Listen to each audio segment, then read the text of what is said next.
Complete loss of wokeness. You have been warned.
Yeah, sorry about that. Hey, welcome. You kind of unmuted before I unmuted first, and then I coughed. Real pro here, guys. We're going a little early today. We were going to wait till 3, but figured, hey, you know, we're all here. The gang's all here. Let's do it. And we're going to be talking a little bit about sophistry relating to what I've seen a resurgence of lately, which is the denial of evolution. Which I thought, I thought the thing was dying out. I really did, guys. I thought that after, you know, Neil might remember, and I think Jackson does. Were you around back in the day when we were going against like G-Man and Nephilim Free and Ronnie, yeah. Rocket Ronnie, exactly. And I thought that once they kind of like, you know, vanished after they got their ass handed to them so many times, that it would kind of be dying out. But I guess there's a new crop of younger creationists that think they know more than the experts. Right. And I mean, go ahead. They don't like they don't make the debate rounds as much as G-Man, Ronnie, etc. did. Like they've congregated on like a handful of channels now, and they just don't leave those channels. Correct. Yeah, they have well-crafted echo chambers.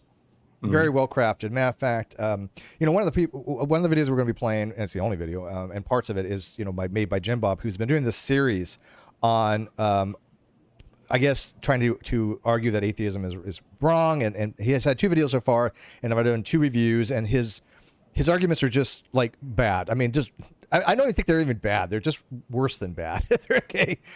Yeah, they're not even bad. It's just it's hard to explain, and so we were supposed to, or you guys were actually, I mean, because I didn't get an invite. He said, no, I didn't invite you, Steve. You guys were actually supposed to go on his panel today to talk about evolution. And I witnessed last night him inviting both Neil and Jackson, but they never got invites. I will be all cards on the table. I did ask Jackson not to go on his panel. I'm not going to try to hide that, only because I had been the person to bring Jackson to Jim Bob.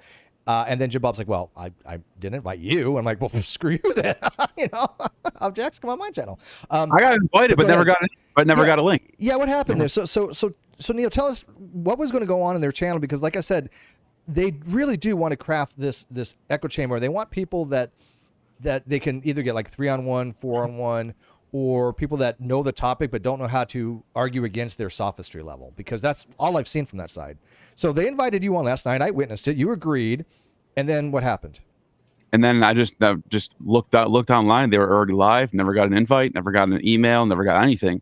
I even jumped in the chat for a little bit and thought maybe if I start like commenting or pretending to, you know, engage, he'd be like, oh shit, I forgot I asked you, come on. And no, I didn't even say that. But to be fair, it seemed like they were already engaged in heated discussion, and he probably just was like, at this point, I'm already locked in with these two. So I don't know, maybe at that point it was already too late, so I don't know. But okay, yeah, so I never got invited. He was on with Posh. Posh is one of his co-hosts. Guy isn't pretty intelligent, actually. I give Posh some credit. Yeah, hell yeah. Yeah, I don't put him on the fruit on the ground level. Him and Andrew Wilson definitely are formidable. But the other two, I know one of them is somebody is not a creationist. They're evolutionists. Evo, what's his name? I just said Evo, but it starts with Evo. Yeah. He was talking about evolution. I recognize the other guy's name, but not off the top of my head. But anyways, we wanted to get Jackson on because Jackson actually knows about these topics exceptionally well. I mean, I'm trying to tell you that he's one of my foremost, I think, people to go to if I have any questions about phylogeny. It's either him or Gutsick Gibbons. I don't know who else Yeah, I mean, there are a lot of PhDs I know that understand these topics, but I mean, just for people that can explain it for a science communication point of view, Jackson, you win, man. You win. And I just put out a video just like an hour or so. I just did the flounder's tale, which I talked about the evolution of flounders. So, I'll check that out. Let me say this real quick though, because I noticed that the two that were on today with him, and I'm not throwing shade at them in any way. It seemed like they were trying to be nice and meet him halfway, but Jim was asking questions that were like revealing his lack of knowledge. Just the way he framed the question itself was like, how you should, this is like 101, not even 101. This is like high school level biology stuff that anyone should be already understanding. And but they were like, instead of, I would have just laughed at the question and then been like, are you serious? And they were like, okay, let's try to engage with it. And then it seemed like he was more trying to control the conversation in a way where he wanted to make it about, how do you know this? Do you have access to these labs? How do you know the scientists aren't wrong? How do you know? And it almost was like the same type of framework of like, how do you know that everything's not false and you're just following a false dogma? It always comes back to that. You'll see when we play the video. Yeah, it's because it's presuppositionism 101, and he tries to make everything into a precept argument, which is not how you do science. It's not how you talk about these topics. Epistemology. And you've noticed this as well. Whenever on Twitter or whenever I've talked to the guy, when I say something to him that I know he has no familiarity with, not even a tertiary understanding. And again, I'm not pretending to have any in-depth knowledge whatsoever. I have a superficial, basic understanding from a general education, but I do know some basics. And so when I see him hear something or find out about something he's never heard before, all of a sudden he'll go look it up, and all of a sudden he's become an expert on it or something, because he makes no sense the way he's using these words. Right. Yeah. I'm gonna get Jackson back in here. It almost appears like he just recently looked something up on Wikipedia, looked up a definition, maybe checked a couple things about it, and then like went into all in on this one thing, and then like acting like he was like, it's been something he's been, I don't know. It's what it seems like. I can't really like show that. It's but it's the way it comes off. I get the same impression. Absolutely. That's exactly the same thing I think of. What's that? I think they're prepping AI software with like prompts to get them prompt to answer questions the way they want it to answer questions. Yeah, it does seem they use a Chat GI or something. Yeah, I just started using Chat GPT and Pi a couple weeks ago, and I thought back on some of the discussions I've had with people. I'm like, holy crap, this is what they were using, because it just and they're so cocksure too, because Chat GPT 3.5 makes many errors, and you do have to train it to get any kind of quality out of it. And so they'll put something out in there, and they'll say, "Oh, you're just wrong, Steve." I'm like, "Well, how am I wrong?" And they're probably putting in the AI, and the AI is telling them this is not correct, even though the AI is wrong, and even tells you don't trust the AI. Right. But it does seem like that's kind of what they're doing a little bit, and I can't prove that. And again, this is completely conjecture. But it definitely is a case when you see them start talking about a topic, and as you pointed out, are so far removed from what the topic actually is. Like I was on there with Leo, the only time I've ever been on their panel, and they had never heard of Bell's inequality, right? Really? Yeah. And so when I was trying to explain to them about local hidden variables not being able to be something that's not even can exist, because except for superdeterminism, all local variable models have been excluded. Just recently, there's a Nobel Prize that was won over it. And all of a sudden they were talking about, quantum mechanics, as they had a handle on it. And I'm like, you don't even know a field from a particle. You don't even know what an excitation is. How are you trying to talk to me about quantum field theory, which I know very little about, but I know enough to know what a field is, and I know enough to know what a particle is, and how there are perturbations in a wave. And I was trying to explain to them that there's only a certain amount of relationships you can have in Bell's inequality that is mathematically based upon set theory. You cannot violate it because of mathematics. And they're like, well, we just haven't found a way yet. I'm like, it's mathematics. I mean, it didn't even make sense to the question of, well, maybe we just haven't found a way yet. What? You don't understand theorems then, because the theorems are based on axioms. So you have to work within the paradigm of the Bell's theorem. Right. Anyways, right? Right. So yeah, it has to satisfy Bell's inequality, which is the reason why local hidden variable models didn't work. I'm trying to get a hold of Jackson here. What did he? I don't know. It must have dropped off. Now I noticed you were talking to him last night, and he got into this again with the guy who's on his panel today, where you were talking about some things that we can know by just induction, and this came up again today when I was watching, where they were talking about how archaeologists and scientists and people in biology and evolutionary biology can predict 99% of the time what these layers of rocks are going to have in them, what fossils are going to be found at certain layers. If evolution wasn't true, that would not be the case. But Jim Bob kept saying, so what? All it does is show that animals existed back in different time period. And I was like, Jim Bob doesn't even understand how big of a deal this is for his worldview. Like, we should not be able to predict what's 100 feet below ground and in any part of the world and be 99% correct. That's a big deal. And it just went right over his head. He's like, so that's not a big deal. I'm just like, dude, I don't think you realize or grasp how big of a deal that actually is. Yeah, I wish Jackson was here, because he might have lost power because he's not on Twitter. So he may have a power outage, but we can go back to it when he comes in here. But I do want to talk about that, because I did listen to a part. I don't know the timestamp. I have the video ready to go for some other part, but he was saying something along those lines. And one, there's relative dating and there's absolute dating, and this whole Hovind thing that we use the absolute to do the relative and vice versa isn't work that. We don't date the strata by the fossils we find in it. That's not how it works. But he asked for, like, do you remember him asking, like, well, how would we, how shouldn't they be able to make predictions if their morphology was right or the homologies were right? Shouldn't we be able to make predictions? And I know he knows about Tiktaalik, which was a prediction. When Neil Shubin led his team to Ellesmere Island, he said, what are the characteristics of this particular fish, I guess, that we're looking for, right? What is the morphology we're looking for? This is what we're looking for, the biogeography. This is where we're looking for the strata. We should be able to predict, in theory at least, that given these similarities, what we're looking for, we should find them in this geographical location at this strata. And guess what they found? Not just one of them, but hundreds of them. Yeah. Have you ever seen a creationist do that? No. Is it even possible based on a 6,000-year model, 7,000-year model? No, and if their model worked, you would see a bunch of animals in Turkey and then spreading out thin across the world where the Ark landed, right? Yeah, but it landed there, but yeah. All he'll say is, "Oh, but there are still fish." Right. Yeah. This is what I'm saying. He asked. I've noticed Jibba will ask for questions, and then when you give him the answer that he doesn't understand, he thinks you're not answering his question. And this is one of my pet peeves, and this is why we butt heads lately, because especially on Twitter, people ask me something, and I will go out of my way to answer them the best of my ability, succinctly, because again, just microblogging on Twitter.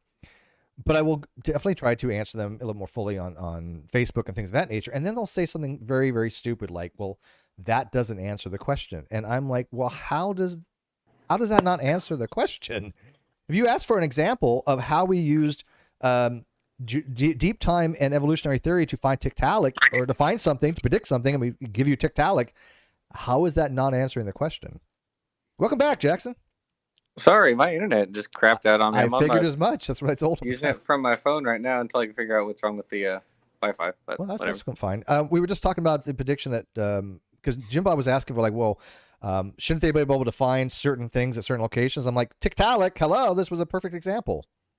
Right. Svika Mirma, Diarthognathus, Microraptor, Tiktaalik, lots and lots of different. I mean, in one sense, someone put it to me very well. I can't remember who it was. Sorry if they're listening. In one sense, every time paleontologists go to a site, they have a series of predictions or expectations about what they'll find at that site. So, like, you never just go to Cretaceous strata with no idea of what you're going to find. Like, you're going to find certain sets of organisms in that strata. This is what I was just saying. And then the lower we go down these levels, the better the predictions are still spot on, if I'm not mistaken, right? Okay, well, let me ask you this. As the panel here. Again, the difference between their sophistry and our actual evolutionary theories, should we not be able to say, look, in the Cretaceous layer, we should be able to find history of, like, dinosaurs and stuff. And then after that, after the Iridium layer, when we go to the Paleocene? Yeah, Paleocene. The Paleocene layer, we should not find TRex, correct? Right. I mean, unless they didn't all die off, which, I mean, in theory, it could happen, right? In theory, I guess it could happen. But the fact that we don't find them is pretty indicative that iridium layer has something to do with a cutoff of why there are no more dinosaurs. Yeah, is there a creationist model of why dinosaurs are only in the lowest layers, and then as we get higher up, we get more modern species? Is there an answer to that? Yeah. Hydrological Sort sorting? of. Yeah, Yeah. there are different. Well, there are different arguments, right? Like there are arguments for why the geologic column is structured the way that it is. So, like some creationists argue that, like the iridium boundary is like where the flood layers end. Whereas others argue it's more recent. And then you have like hydrologic sorting, which is they claim is why dinosaurs are in one area, but of course that doesn't make any sense. How does that even work? Can you explain, Jackson, the creationist hydrological sorting? Because I've tried to understand. I mean, I really do. I tried to Steelman, but even in my wildest imagination, I can't understand how they think water is going to accomplish this miraculous sorting. It makes it. I understand a little bit about turbulent and laminar flow. I took the fluid theory. Walk me through this, how they think that this is going to work. Right. Well, sort of the broad idea of it is you have, you've got like these organisms, lots of organisms, all dying at once, and they are being sorted by like their size and their weight. So, based on their shape, and they have a certain amount of surface area. So that's going to cause like, a certain amount of drag as they go down, and others are lighter. So they're going to be near the surface. But the problem is the heaviest organisms in the fossil record, of course, are kind of in the middle of the fossil record. They're not at the bottom, where you would expect if this were all just hydrologic sorting. And you have other organisms like phytoplankton that are sorted not by size or by shape, but by species. And that's also problematic. How did we get stromatolites then, if it was hydrological sorting? Right, exactly. They're on the surface. Yeah. I mean, right. Yeah, you get like stromatolites at, very deep layers, but also what was supposed to be like, very deep layers, but also like very high up. Like, yeah, it just, none of it makes any sense. If you actually try to rigorously apply it. Also, if you look at the grain size in different strata is like totally random. There's not a progression of like, like the heaviest like grains on the bottom, and then they're like lighter as you go up, or more fine, I guess I should say, as you go up. Like there's no rhyme or reason to it. Yeah, and this is when I watched any of that evolution stuff they have over there, this is the kind of arguments they put forth. And whenever they do have somebody who knows what they're talking about, I've noticed they just shut down with moderation. I mean, if you had you gone on today, Jackson, I don't think it would have gone well, because they don't want to hear anything that goes against their narrative. What he's going to eventually do, as Neil pointed out, is just go into this long-winded sophistic thing of like, how do you know that? How do you trust science? How do you trust your senses? Right. If you cite a journal, a peer-reviewed academic journal, they'll say you're appealing to authority. How do you know it's right? How do you know it wasn't created by someone who's lying? Correct. Basically it's what it sums up to is how do you know your brain's not in a vat right now and you just being lied? Yeah, but isn't that here's the thing. How do you we all like science. How do you do science with that type of radical skepticism? You can't. Yeah, I don't think he's can. He's just deciding what he wants to be true is true, and what he doesn't want to be true is a big conspiracy and a lie. That's right. it. Right. It's denialism. It's paranoia. It's conspiratorial. It has nothing to do with science. Because here's the thing: as somebody who does like scientific instrumentalism, and I can tend to realism as well, I don't care if the science is exactly what reality models it to. What I care about is it something that could be used to benefit, to help, to predict, to make accurate explanations that at least we can say, well, we can use this to make a plane. Gravity can be completely wrong. It may not work well with quantum field theory, but I still can design a plane. Well, I can't, but somebody can design a plane where it can fly you from point A to point B. And if I had radical skepticism where I didn't trust the engineers doing that they knew the science well enough to make these types of things, how would we ever function in society? Because that's what they are. They're just radical skeptics. Yeah.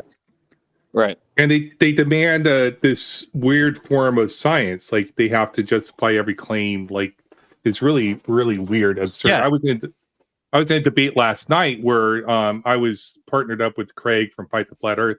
And he denied having any beliefs. I'm like, I believe the NASA on these claims that we went to the moon, and the other side were both laughing at me. Wit sits in the live chat saying, that's cringy. You believe things? I'm like, yeah, I accept things as true. I don't understand that Like, what? that radical epistemology that people can't say they believe things. I find more atheists do that than theists, believe it or not. Well, here's what I noticed about Jim and some other people, like, you know, in his circle, that if you don't have this, if you're not the expert in all of these fields that you're appealing to, and you don't know it for yourself, you can't cite certain definitions, or you can't repeat the article you read all the way, and you don't know it. So how do you know it's true to begin with? That's basically what it comes down to. It's like you're just appealing to all these authorities, and you don't even know if they're true or not. It's like, you know, he did that to Derek. They do the same thing with the church, though. They're appealing to the Orthodox Church, and then I'll hear them both say this. I've heard Andrew say this, at least. I'm not allowed to do apologetics. I'm not authorized by the church. Yeah. It's like, wait a minute. So you don't know what the church is saying, and you're not authorized to be a representative of them. That means you don't know what's going on. That means you're just appealing to something that you faith. Isn't it faith-based at that point? And that's what they say. It's just faith. Yeah, I mean, but here's the thing. I saw them do that to Derek Lambert from Myth Vision. I watched him go in there in good faith, and it was a 4-hour cluster. And it got worse and worse as it progressed. And I got to tell you, Derek handled it very well. Yeah, he was being completely honest with every question. If he didn't know something, I don't know. Well, how could he have done anything differently? I was on panel with Derek on SJ's channel last week, and I had told him because he had to kind of ask, you know, about, you know, get a little bit of feedback on how he did, and I told him, what could he have done differently? What was it that they were trying to get out of you? Because what they did was, like you said, nobody can be an expert on all things. So what they do is they go to an area that somebody may not be familiar with. Right? He's probably an expert, obviously, in mythology. So nope, we can't be talking about that. We're going to be talking about philosophy, which he recognizes he's not strong in. It'd be like Jackson. Hey, Jackson, you're into biology, but you know what? Just forget biology. Let's talk about Big Bang cosmology, which of course, you know, Jackson might be familiar with, but I don't think he's ever going to argue that. Well, you're not going to be up here. You're certainly not going to be, you know, obviously in the category of what you know about biology. But that's what they're do. That's exactly what I see there, and that's so dishonest. Testimony is evidence too. I can accept testimony as evidence. I can accept scientists' claims on the thing. They give me the process. I understand the process. I accept the process, just like they accept church doctrine. Now they can say it's religious and redefine religion or whatever they want to do. I think it's sort of weird. Whatever they want to do, I just reject your definitions. It's like, I don't care. You call it religious if you want to. Go ahead, Neil. But there's nothing wrong with accepting testimonies. Yeah, Jay Dyer got Derek on something that I didn't realize. I thought about it later. There was such a big double standard on his part that I should have called it out. But what he said to Derek was, "Oh, so you think we all came from water?" And he's talking about, I guess he's talking about like abiogenesis at the beginning. We all came from water. He's like, "Well, Thales believed that. The philosopher Thales thought we all came from water. So you believe everything Thales says, right?" Yeah. Genetic but I should have said to him right then and there, wait a minute. That means you believe in the Sumerian creation myth that lines up with the Bible creation myth? Do you believe the Greek mythology creation myth of Hesiod, who says that everything started off as chaos and then a god came out of the abyss? That sounds like Genesis too. So you believe all those too? That's a huge double standard that I didn't even realize at the time. Yeah, that's genetic fallacy. I believe Thales because I believe in the modern science. That makes no sense. Well, it's a classical genetic fallacy too. You're saying just because you accept one thing is true, you must accept everything they say is true. Oh, Hitler liked public schools, so if you like public schools, you support Hitler. Yeah, it's a very common fallacy, and you know, and this is what I'm saying. I see and I'm trying to crap on Jay, but Jay is very well known for doing that. And Jay knows this shit. He knows it. He's sophistry. Jay he knew what he was doing there. Jay Dyer is not an idiot. He's not an idiot. He knows his stuff, and he also knows how to do sophistry. Straight up. Yeah. And so that would definitely be one of those examples where he's trying to use philosophy as a weapon to make his opponent or interlocutor look bad rather than have an honest conversation. And these are the things that I continue to speak out about because I don't like those types of dialogues. I see them with flat earthers. I see them with young creationists, and they get you nowhere. And worse is when people start attributing to you your own position rather than listening to what your position is. I got to tell you, man, I wrote a essay on my blog a long time ago about my positions. from 2018. I wrote them down because I was being strawman so much. And to this day, 5 years later, I still have people go, "Oh, Steve, you're this, you're that." I'm like, well, "Hey, look at my blog here. This is my position." And now you're telling me that I'm something else. That's dishonest. Sure. You know, so I see that quite a bit. But that yeah, was definitely happening with Derek. That was definitely happening with Derek. They were trying to get Derek to say certain things so they can give the scripted answer to whatever he was gonna. It was so obvious. It was so painfully obvious what they were doing. Yeah, and why would you be? I mean, and again, nothing bad about Derek, but why would you be talking to Derek, you know, on a panel, something about, you know, other than what his expertise is in? Why would you ask him questions about biology? And sure, in a general sense, but they were really targeting him. Yeah. Well, Derek was the reason why I think Derek gets the W for that, because at the end of the whole lining of questionings, Derek just goes, "Oh, okay, I guess I believe in God then." Yeah. And it was I don't think they realized how funny, like how he got him on that, because it was basically saying like, "Oh, you guys know what I believe better than I do." Like, basically. Exactly. Yeah, exactly. All right, we want to play this video a little bit? Yeah. Let's see here. All right. Make sure the outside can hear this when I play it. Let me know outside if you can hear this. It looks like it will. Up versus what we can actually see. Can you predict, like, you know, obviously your paradigm requires a long period of time, so it wouldn't be you not verifying the prediction, but it seems that evolution proponents should be looking at animals today, and instead of making a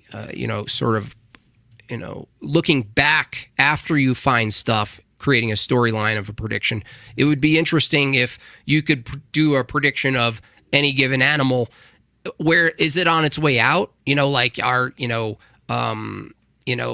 forgiven animals. Like, could you tell me if they're on? You mean like extinctions type stuff? Something that I noticed that Jim Bob does a lot is he assumes this is all happening quickly, like from one generation to the next.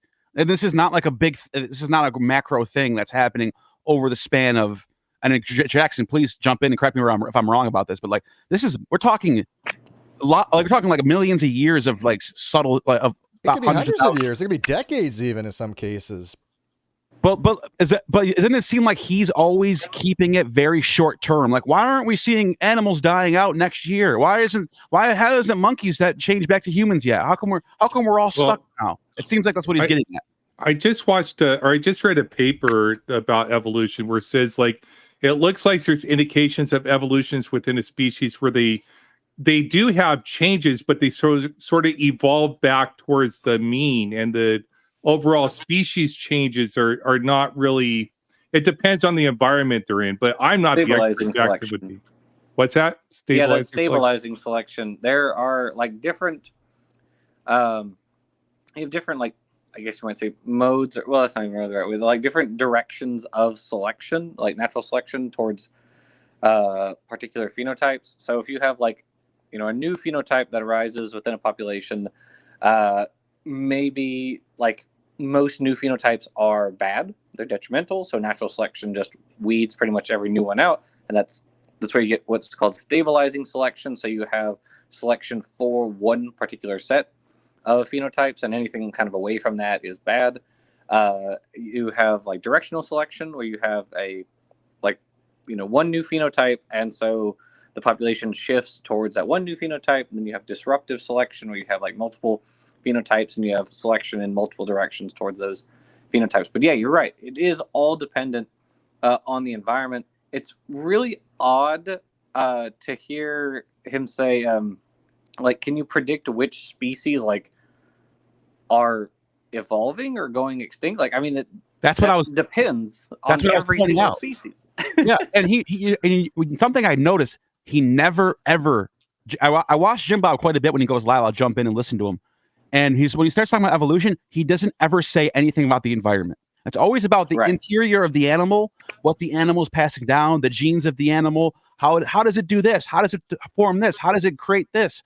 But I've never once heard him say, "Oh, and the environment changed because an asteroid hit, or the sun, something happened in the sun," or he doesn't ever get into environment. I don't think he understands selective pressures, and this is what I was talking about on Twitter. I was trying to explain to them, look, the genetics are such that it's going to have some kind of phenotype, and the phenotype is going to be what the selective pressures from the environment act upon. So, like, Jackson was. Who's eating? Is that not me? I don't think anybody is. Sounds weird though. That sounds weird, Jackson. That's kind of robot-y. Yeah, I think it's your phone. Might be your microphone. Yeah. Hang on. Let me see if it's him. Yeah, it's him. You're gonna, Jackson. Your phone is like. Is your internet back? See if while he's getting his internet back. But hopefully you can hear this. I'll try to find out. Sorry. All right. Yeah. So for because he was just talking about like the types of selection: stabilizing, disruptive, and what was the other one? I don't even remember. I know the stabilizing, disruptive, and directional. There we go. But he doesn't seem to realize that that's what is being acted upon. So something that's more favored, because he started talking about, why do I have ear hair? I'm like, well, ear hair is just fur. I mean, it's just specialized fur. And so you're going to get fur in various places. And that's going to be, with respect to the environment, keep you warm in colder environments. And this happens to be more and more, hair that's produced. But that would be probably a more directional thing, Jackson. That population is going to have, if you have this continual selective pressure, we have this population that's now going to be, after a period of time, selecting for that particular trait that gets fixated in the population. I muted that Jackson back. Is that Jackson down there? It says Sean. Yeah, no, I am Sean. Oh. I just hopped on because I was listening to what you guys were talking, and I think you hit on a couple big things. And the other thing that I think you have to remember about these guys is Neil, when you and Derek were in there, right? It has nothing to do with you guys. It's all about their viewers, right? Like fucking Wilson. They cater to their audience. They cater to their audience. Right. Absolutely. 100%. Those not guys, the truth. Even this dipshit Jim Bob has 300 some people viewing at the same time. Wilson has boasted he makes $1,500 a stream just to raise money so he can do whatever, right? So all they have to do is... I'm in the wrong profession. I'm going to be a Christian, man.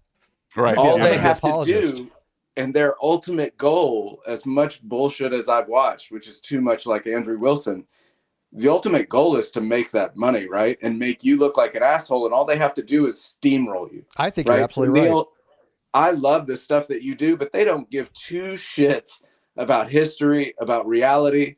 So when you watch like Jim Bob, to call him honest is really difficult for me, because they're just proving to their audience that you're wrong, right? It's all performative. It's all performative.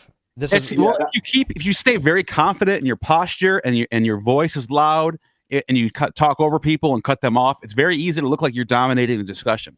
Very easy. Exactly. Here's the thing. Like, for example, I was on the Discord, and two guys were having a conversation. One of them, cool Jeff, or I think his name was. And I did a stream about him the other day, and he really knew what he was talking about in some regard. I mean, he definitely had some kind of understanding of the topics, and he was having a discussion in general chat, in the general voice chat, and so. I chimed in about something about the other guy had said, and Jeff's like, yeah, that's exactly right. That's my position. And, after a while, one of the moderators like, oh, Steve, you just need to shut up, blah, blah. I'm like, but he's getting things wrong. He's attributing this guy's position to him. And I'm clarifying because you guys are trying to steamroll him. And they ended up basically muting me. Because I was like, showing that they were doing this exact thing. They were trying to steamroll this guy. And so they couldn't have that, because here's, myself, who will stand up and go, wait a minute here. There's some problems here and you're not listening. And it was bizarre, because this guy and I were saying the exact same thing at the same time. And then they were saying, well, Jeff doesn't agree with Steve. Steve doesn't agree with Jeff. And we're like, wait a minute. Yeah, we do. We're actually saying the same thing. Go ahead, Oz. So I want to do three analogies. Okay. Two analogies. So it's really complex to predict the weather. Like we have weather forecasting models for climate change, and I'm going to have a video 8:00, by the way, or in a couple hours after this. I'm done with this about climate change. There's some disturbing papers that came out about that. So it's very hard to predict like the weather in 2 weeks, let alone like all the variables involved with evolution. I just want them to predict one thing they claim they can predict within Christianity, and that's when Jesus is going to return. They can't even get that date right. And he's upset. We can't predict all the variables for friggin' evolution for future. Do you know results? that there's over 200 failed apocalyptic predictions? Well, that's a good one. Not by random people on the street, by high-ranking Catholic bishops from the 4th, 5th, 6th, 7th, 8th, 9th, 10th centuries, all through the Orthodox Church. Popes, for example, the famous one, Pope Sylvester in the year 1000, he was reading Revelation where it says after the 1,000-year reign is over, that Satan's going to return and the devil in the form of a dragon. He's reading that text and saying, it's been 1,000 years. We're in the 11th century now. We have 30 years left, basically, between now and when Jesus died. Everyone get ready. And this is like documented in the sources, and obviously that came in past. But like, I just wanted to point that out, like how big of a deal what you just said was. This has been going on since the 1st century, the end of the 1st century, the 2nd century, 3rd century, 4th century, and I'm not talking about random people. We're talking about people who are leading the church. Well, let me ask you. So he's whining our models aren't perfect. We don't have perfect knowledge. They can't predict one event. One. Yeah. Let me ask you. Thanks, Sean, for coming in. He had some internet issues. You're welcome in at any time. Andrew just recently converted to a form of Catholicism, right? I mean, Orthodox, Greek Orthodox, Eastern Orthodox. But Eastern Orthodox accepts evolutionary theory.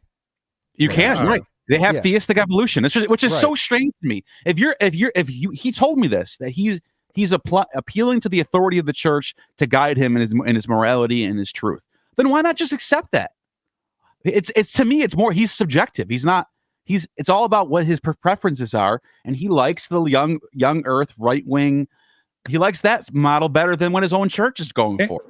Aren't they more accepting of trans people too than the Catholic is more than the Orthodoxy? That's probably why a lot of these far right wingers like Orthodoxy better, because the Eastern Orthodoxy, which is a lot of Russian Orthodoxy, a lot of Putin followers over there. And that's where, by the way, that's where the Church of Constantinople fled to when they got sacked by the Ottomans. They went north into Russia and started the Russian church. So that's the true, like, the true successor of the church is the Russian church, believe it or not. But anyway, that's another story. But that's why you see a lot of them gravitating towards that side rather than the Catholic side, because the Catholic is a little more progressive than the Orthodoxy. But you will find figures in Orthodoxy, high-ranking bishops who are pretty progressive. They do exist. Do you think Andrew does that because it's controversial, because he likes to be a person who throws in hand grenades? Yeah, I mean, clickbait. I don't know. Maybe it is. Maybe it isn't clickbait. I mean, but he likes to throw in hand grenades. He likes to be that person who has that misogynistic attitude. The wife obeys the man. The man is the head of the household. Christ was the leader of the church. That's what he portrays, right? That's his shtick. So do you think that's why he does all this, because he knows it's controversial topics and it's going to get him views? And there's a market for it, because there's a lot of people that are against this stuff. Andrew's a pro. Andrew's a professional entertainer. Yeah. He's good at what he does. He is. Straight up. He's very good at what he does. I'll give him that. Very entertaining. And I happen to like to listen to the guy. I don't agree with him. I'm wrong.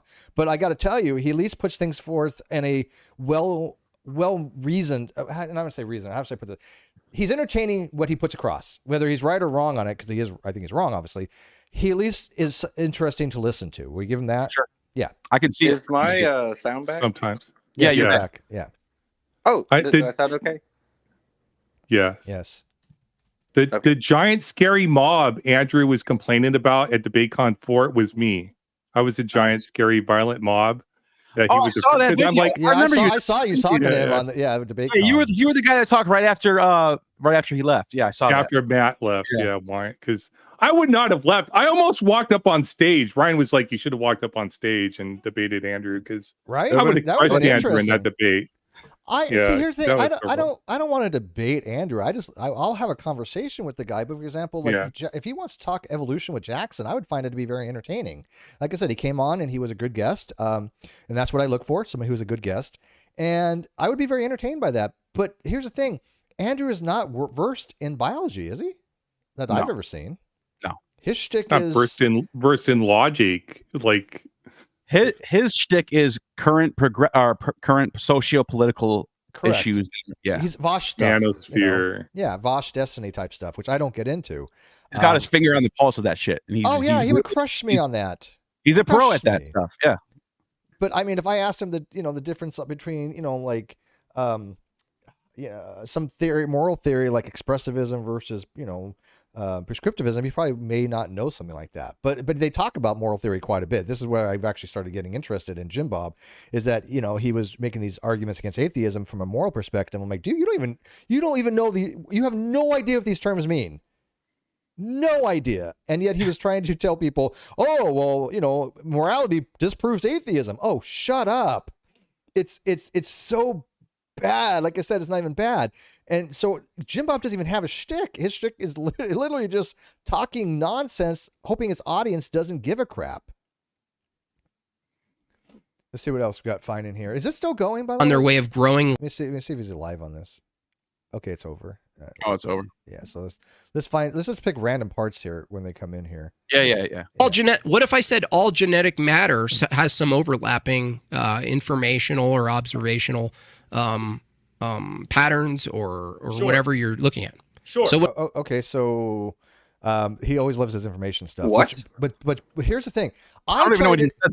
Well, he was talking about there's overlapping information in genetics, and I was trying to explain to him what information was, how it related to entropy. And I swear to God as my witness, I'm literally putting my hands together in prayer right now. If you could see me on camera, that's how I like. I can hear it. I forgot that I'm not even on camera. He had no fucking idea what the hell I was talking about when it's talked about comparing unusable energy to Shannon information to information being on the event horizon of a black hole in holographic principle, or how any of these things are even related. And yet he was telling me I was wrong, looking up something he just 5 minutes ago looked at best, and trying to argue about me on it rather than go, shit, I've never heard of this before. I had no idea that entropy was related to information, because I explained to him, and Jackson, correct me if I'm wrong, even though you're not, physics, but this is basic shit. Information changes, causes heat. This is a foundation in physics.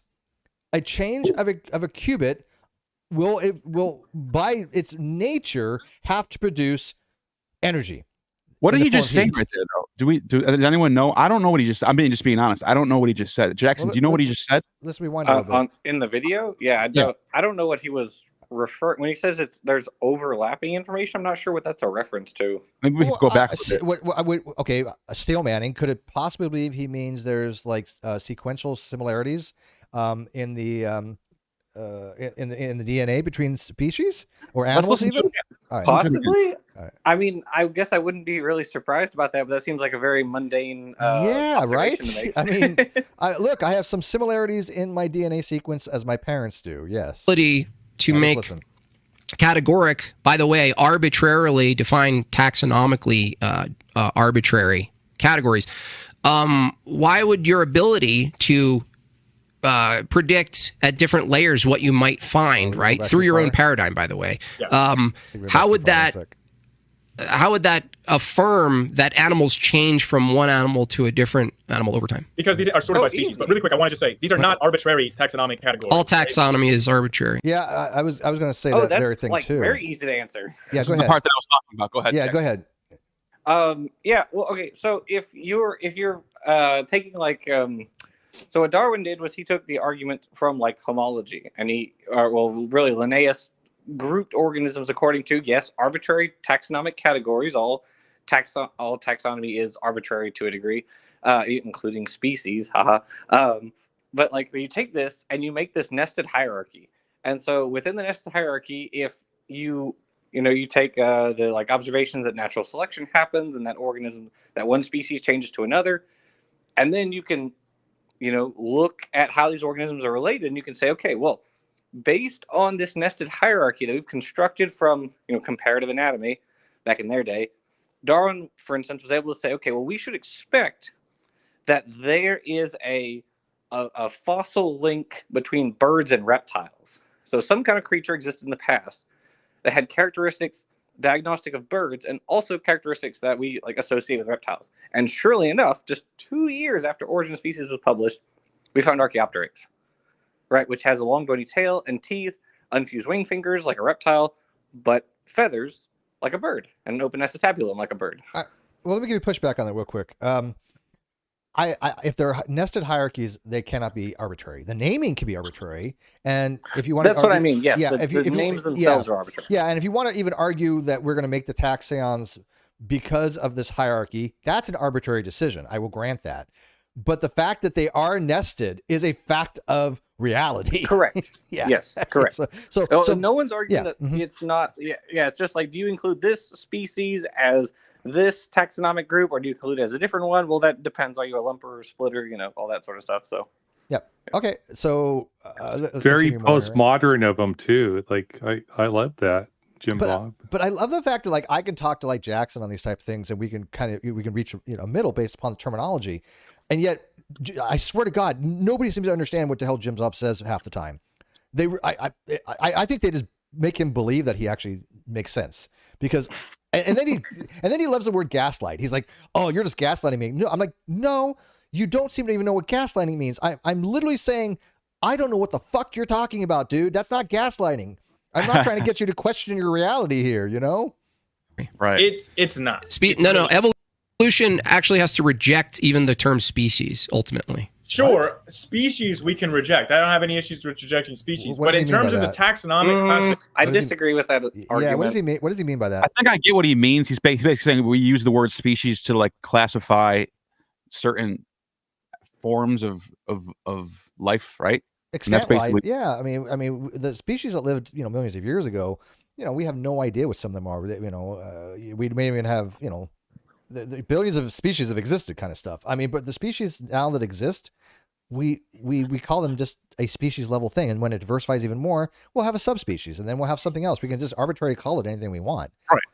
Yeah, I don't think the fact that there are questions of arbitrariness in the species concept means we should just throw it out altogether. Like, we still need a naming convention to talk about populations. Right. Right. I think what Jim Bob was trying to say, if I was to understand him correctly, was that as species are evolving into different species, you can't name every single thing in between. You just right, exactly. Exactly. But that's a point in favor of evolution, right? That's not a point in favor or a point against evolution. That's what I was thinking too. I was like, wait, how does that even matter? We wouldn't be able to. I mean, think about this. How would we literally find every species that ever existed unless every species left a fossil trace? And even then, by the fossils alone, we're not going to be able to even identify one species from another alone. Right. I mean, sure, if there's significant differences, but there might be non-morphological differences that are just genetic only, and you can't detect them. Slightly different all across the board. You would have so many fossils. It'd be so crazy if we had all that. Yeah, I think the fact that we have such low frequency of fossils, to me, is what we would expect in evolution. It's right. Yeah. And this goes back to the presupposition, like where you can't make a claim to knowledge unless you know everything. Well, yeah, but see, here's another thing. Jim Bob doesn't know any theory of knowledge. And this is where Precept fails. And this is why he didn't want me on his panel, because I know how to play his game. I've been doing this for Precept, how many years ago? Back way big. I mean, even Site 10 Brinicane won't Precept me. He has enough respect for me. He won't do it. We get along great because he's like, okay, I won't even bother. I know the tricks. Floyd P. FP knows the tricks. Ozymandias Ramses II knows the tricks. We've been around. And so when he says, how do you know something? Well, I have a theory of knowledge that gives me justification to say I know something.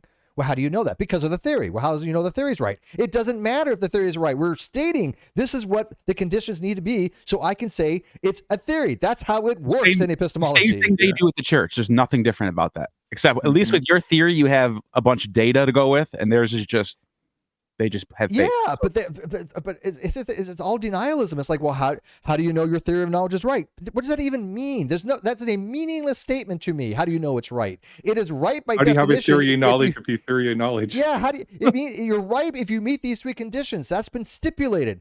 So basically, you can say, look, what gives Jackson the right to say he knows something in biology? Well, he meets certain conditions. One, it is true that things speciate. It is true that he believes that things speciate, and he's justified to believe things speciate. Not even if he didn't even know much about speciation. If he wasn't a biologist, you can defer to scientists as justification in theories of knowledge. Right. We do that all the time. How do you know that plane is going to fly in the air? oh, because there's engineers that make these planes and I see them flying. There's direct causal theories. I see the plane flying. I know it's flying. Or I trust in scientists. And there's nothing wrong. That's not scientism. That's not at all scientism. And a lot of people just don't understand that. That's one of my biggest pet peeves is when people start, trying to weaponize philosophy to say, well, how do you know that? And then you give them an answer and well, that's not an answer. How do you know that? Oh. And there's power that comes with, there's a sense of power that comes with thinking that you have the answers and everyone else is a bunch of sheep. Yeah, but I don't think it's the case with these guys. I don't think that they have that. I see it with flat earthers. And I do see it with maybe some young earth creationists, but I don't think that's their shtick. I do think that when you guys were saying that they do it for their audience, they do it for the views, and they do it for the money, I do think that. No offense. I've confirmed this about Jim Bob. I won't go into it, but ask him if the earth if he believes it's a globe. He will refuse to answer it. Yeah, I've heard him really hesitate on that. He's a globe skeptic. He won't exactly say it, but he'll ask you, well, how do you know it's round? Yeah, I did that on Twitter. I can go find it, and he's like, well, how do you know it's round? I'm like, well, wait a minute, do you believe it's round? He's like, well, my position doesn't matter. Have you read Eratosthenes? Where he measures. I don't think he knows. This has been demonstrated. Measuring the length of a flat earthers. Yeah. By the way, hang on real quick. Eratosthenes. Real quick, Eratosthenes doesn't actually prove the Earth is round; it just proves it's not flat. You need 3 points. True, that's true. Yeah. Well, they knew it was round for other reasons. Oh yeah, absolutely. Well, here's another one. I was just going to say this: if you go down to Australia, the constellations in the sky are different than the constellations in the northern hemisphere. Why is that? But do you think he's actually a global skeptic, or do you think he's just pre-supping? Because that's what he'll look. He's like, see, he loves this. Like when I did my first review of his video on my other channel, which guys go check out who watches this. Just look for lessons on what was it? What did I call it? Lessons about atheism or something like that. Learning about atheism. And I at least admitted when I switched from an internal critique to an external. And there's nothing wrong with that if you acknowledge it. And I acknowledged it. Here's my internal critique. Now I'm going to move to an external type critique. And he thought that was like, well, you even moved from that. He loves internal critiquing, but that doesn't help me understand what his position is when I'm asking him. And I did ask him, what's the shape of the globe? And he wouldn't give me a straight answer. He's like, well, how do you know it's a globe? It was all this, again, radical skepticism. He's like, well, I'm just doing an internal critique kind of stuff. No, you're not. You're not. You're just obfuscating. Right. He believes in biblical cosmology is what it is. He's a flat earther. He's just lying because he doesn't want to look like an idiot. Well, absolutely. You think he believes in because all the flat earthers follow him. All the flat earthers point to him. Really? Yes, they comment. What? They comment. They all his videos that he used to have are gone from his channel talking about that type of stuff. Are you kidding me? I'm not kidding. I did not know this. I don't see any flat earthers in his Discord. I was on Modern Day Debate Discord. His followers kept bugging me to go debate him constantly on the flat Earth. Get out, Jackson. Did you know that? I don't know if I was aware of him until like yesterday, so probably not. Oh, wait a minute. Let me give you an example. The only debate he did on Modern Day Debate that I've seen him do was a vegan debate. The 3 other people he debated with, guess what they all were? Flat Earthers. Okay. Well, I mean, I'm not downing you. I mean, it makes sense. It really does. But I would like to get confirmation. I don't like attributing positions that people don't have. But I will tell you from my experience, I would agree he's a globe skeptic, at least as far as his radical skepticism, because he does ask, well, how do you know it's round? I'm like, well, do you want me to go into great detail? Because this is why we call him this sophistry for this particular episode, because he doesn't care what the answer is. He's not asking questions to probe, to learn anything, or to get answers. He's using empty rhetoric and sophistic techniques to try to make you look bad for other people. That's the difference. That's the difference. So, all right, let's play more of this video. This is fun, guys. It is. Not arbitrary. There's a genetic underpinning to this. There's anatomical. All mammals are more genetically similar to any other mammals than to any non-mammals. This is not arbitrary. But you could say... Yeah, but it says nothing because we are genetically similar to a banana also. What is it? Whoa, okay. Jackson, I know you got to be losing your mind. Strawman. Yeah, this is the part where they should have exactly. laughed. This is the part where they should have laughed, and they didn't. They're just like, So he How just does he lied think- about what how does he Grayson think this is said. serious? How does he think this is a serious response to what Well, this guy said? I mean, this is the same thing that Kent Hovind says, right? You know, if you tell him, okay, these two things are closely related genetically, he says, but you think you're related to a mosquito. It's like, well, you're not dealing with what I'm saying. You're running to another thing. And that's exactly what he's doing here. Yeah, exactly. And this is what we're pointing out. I mean, I didn't even plan on any of this stuff for this video. I know I had one spot that I wanted to talk about. That was the first thing I showed. Other than that, I was just doing random things. I didn't listen to the discussion. Neil did a little bit, but this I could literally point to anywhere in this video, and there's probably going to be something sophistic. This is a fallacy. This is a straw man, because he I'm sure he knows what this guy base theory was talking about, that we are more going to be genetically similar to people in, you know, the same category, in this case mammalian. So why did he bring up banana? Yes, we're related to banana, but are we closer to a banana than we are, you know, chimpanzee? No. So what practical reason would we have for this response? he basically just said, if you translate what he just said, he basically said, but you believe abiogenesis. Yeah, sure, of course. I mean, it's the same. It's basically saying the same thing. And I really loathe when creationists are so dishonest. They go back to abiogenesis because as everybody knows, evolution only starts when there's genes. Period. Whatever happened before is irrelevant. Right. Now, I do think they might be able to synthesize them together eventually, but that's not how it is now. But that's what he's doing. He's appealing to, at some point, we all came from something. So you believe that, right? Yeah. Well, I try to explain to him that certain things in physics have effects without causation, and he thought I was crazy. You know, he doesn't understand. Like I said, he doesn't understand quantum level stuff. I mean, God, can you imagine trying to explain to this guy relativity? But here's the thing: he's the same person that doesn't understand mathematics, right? He doesn't get 0.9 repeating equals 1. He thinks that's wrong. So this shows a complete holistic view of his mindset. He doesn't understand these topics, and this is what I notice about certain people when they're wrong about one specific subject that is so practically wrong. They tend to be wrong in many subjects, right? Because when you start with bad premises, you end up with false beliefs that just are not tenable when it comes to actual science or philosophy. Let's play more. What does that say? Yeah. Oops. I just From said your view, it's about comparative genomics. So it's arbitrary because I can What if I said all genetic matter has some overlapping informational or observational patterns or whatever you're looking at. Sure. So what does that say? Does that mean all of Earth is one animal? Is that the follow? All right, Jackson.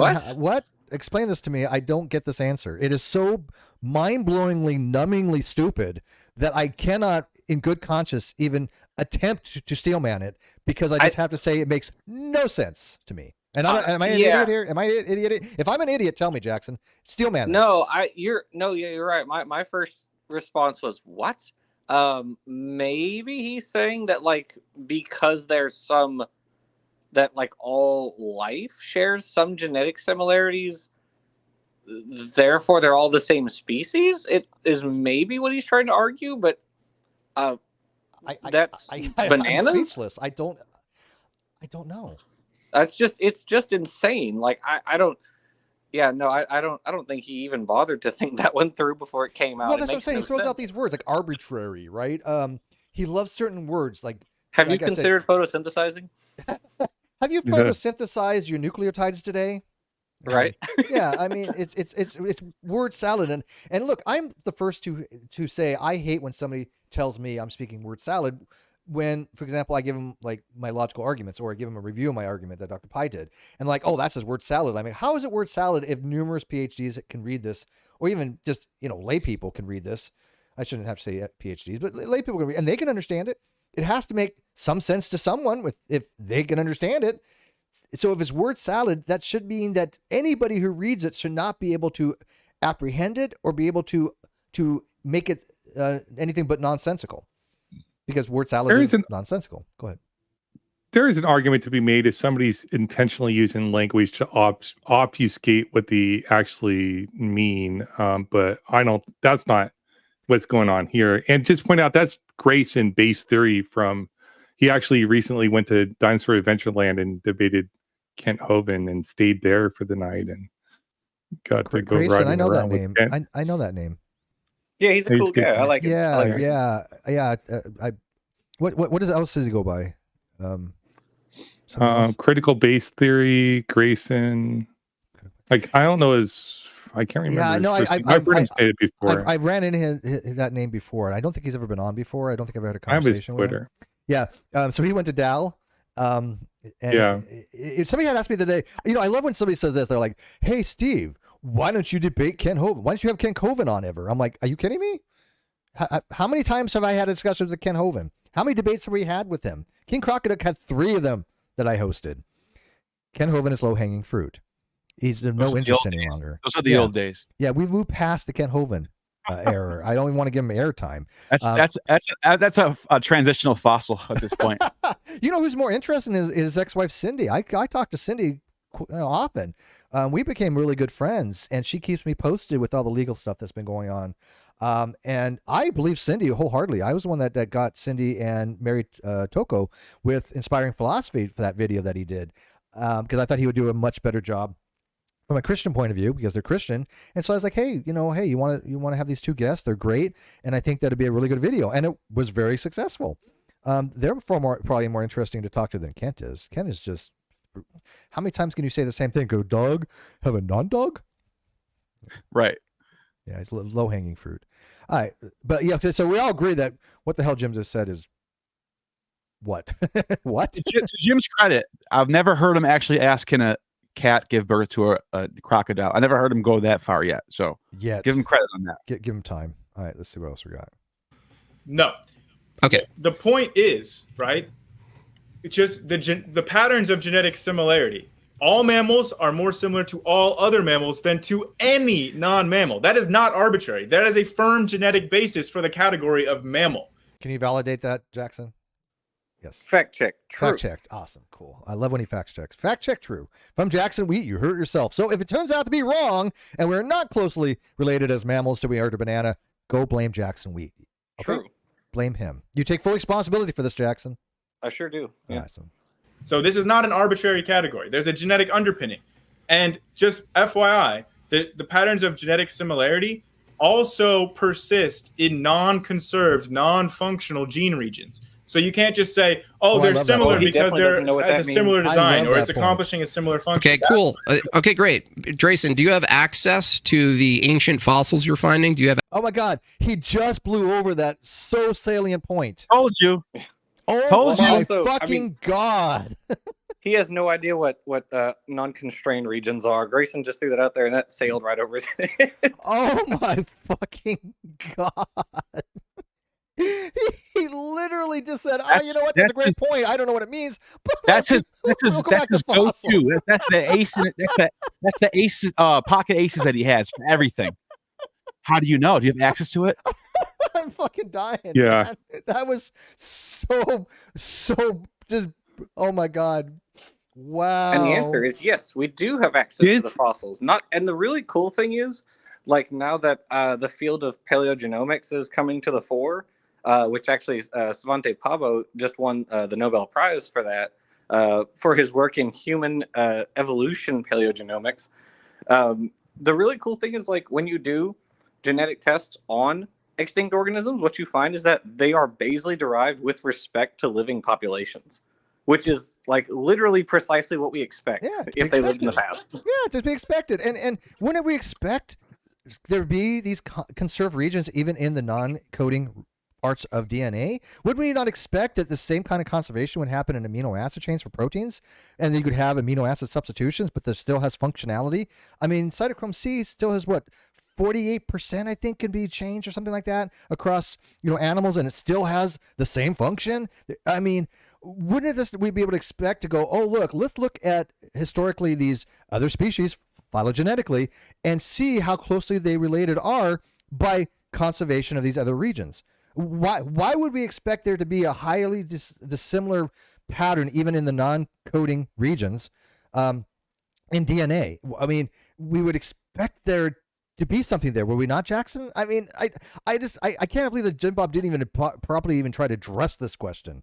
Well, it's so on it's point. just because he simply doesn't know what it is. Like he literally doesn't know what those terms mean. That's why he didn't respond to it. He just does not know what they mean. Why would he? Here's my point. Why wouldn't he ask? If I don't know something and I just need clarification, I ask. I'm like, hey, look, can you kind of give me the difference what you mean here between this and that or something? I mean, because I'm not a geneticist. I think in his mind he loses points for his audience if he right not to know. Yeah, exactly. Like my audience don't give a shit. They expect me to not know anything. It's just right. Guess what? Grayson will answer too. Grayson's a wonderful guy. This isn't even his strongest topic. It's like he's wonderful in physics. I think he worked in like a physics lab doing stuff. Like he's a super intelligent guy on all I've topics. Seen him before. Yeah, I think he's actually. I've seen some of his physics stuff. Does he go on like? Has he been on Hydroligals before, like Chris's podcast? I don't. Maybe I've seen him somewhere. I did a debate with him on the moon landing. He was like my best debate partner. Like, and I just debated with Craig. But no offense, Craig, if you're watching. But Grayson was wonderful. Craig Reed? Oh, no, the other Craig. Yeah, I don't talk. Yeah, he's not welcome here. We know that. But yeah, so I just blown away by this. That Jim Bob refuses to educate himself. This is what I'm saying. He's not interested in learning about anything. Because I would have been all over that. Like, well, can you go into more detail about that? Because I will tell you right now, Jackson, do you think Jim Bob knows how? Because I literally asked him this question on Twitter. Do you know what the central dogma of biology is? Do you understand how DNA is replicated? Do you understand how messenger RNA will have transcription and translation? Did he say no? No, he didn't answer it. Oh. No, it was a more gobbledygook. Okay. He's like, did you have you had any biology? He's like, yeah, I've read textbooks. Yeah. So I understand. So you know what polymerase is. You understand the fork mechanism for DNA replication. Again, I'm going back years here, so whatever. I could be completely fucking wrong. But I've had it in the past. And he's like, yeah, I understand it. I'm like, okay. So I don't have more questions I asked him, but he had no idea what the hell I was like, why is it that DNA polymerase 2 is in all eukaryotes? I think what I asked him. Does it make sense? Yeah.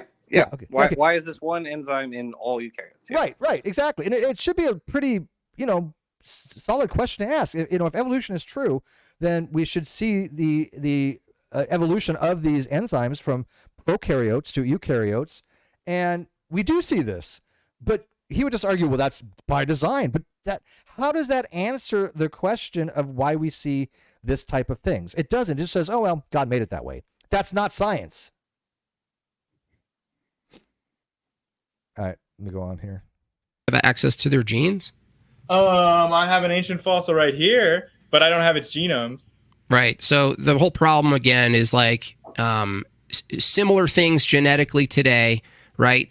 Versus things that are anatomically similar to things today that are genetically similar. There's a jump because, as we established at the beginning of this talk, there's a correlation between those. What does he mean by a jump there? Yeah, what is he trying to say there? Morphology correlates with genetics, right? Course, yeah. I mean, that's why we call things that do similar things but are constructed in different ways. We call those convergent, or analogous, because they're not the same thing. Actually, they are different. We can tell that they're different morphologically, genetically, whatever. But yeah, no, there's no jump there. It's not a jump. It's the same, literally the same line of logic. And we had, I know you talked to him recently, Robert Groen, how you pronounce his last name. Yeah.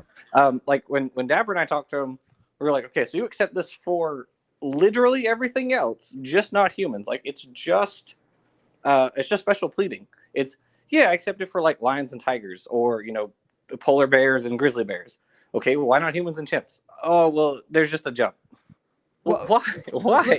What's different? It gets too close to home. Let me ask you. Could he? Okay, because again, he just uses these words willy nilly. So I'm gonna try a little bit more precise here. Do you think he's talking more about homologies than morphology? Because maybe I think he's using the concept of morphological homologies, but I don't know if he understands that there's a connection between the homologous morphological structures and their homologous genes. Like I don't know if he recognizes that or understands it. Because he doesn't know the relationship between genotype and phenotype. I'm telling you, he doesn't. Right. I guarantee. This is why whenever I've seen somebody start talking to him about the actual biology, he will shift it to something else every single solitary time, just like he did here. That anatomically or phenotypically similar things do not follow with genetically similar. Right. It sounds like your whole position is. What? Excuse me? Like citation needed. They literally come from all these anatomical differences from morphology and homology. Do they not come from genetic differences? Right, yeah. Like what? Huh? What is he talking about? I think he's blown Jackson's mind. This is what I meant by this is what I meant when I said some of this stuff they should have just laughed at him, but I think they're trying to be nice and like keep it civil. Jackson, I'm gonna help pay for your therapy. Okay, I owe you. If I talk to him, I'd just be like, give me an example, like specific example that you can point to in which the genotype and the phenotype, like, you know, completely mismatched for two related species. Just find me one. Just one. I don't even know what he would answer to that. Like seriously, what possibly could he answer? Yeah. I mean, oh, poor Jackson. I'm so sorry for this. Is resting on. No, I'm not really sorry. Suffer with the rest of us. Genetic similarities. So for example, if I wanted to determine if I had a brother and we did a DNA test and it came back positive that is my brother, we do not need the DNA of our parents to confirm that fact. So in the same way, with two different species, you can do an exactly analogous test of genetic similarity. You don't need the genetics of their common ancestor in order to confirm that they did have a common ancestor. Yeah, and genetic, when I remember, you can only, up to a certain amount, confirm. It can't be 100%. You can only disconfirm 100%.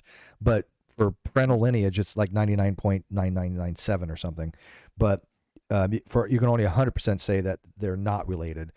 But isn't he absolutely right? Why do we need the common ancestry of anything if we can look at two species and see similarities and then say, look, this species, comes from a very different region, or something that's taxonomically in a different taxon should have more differences than something closely related to us.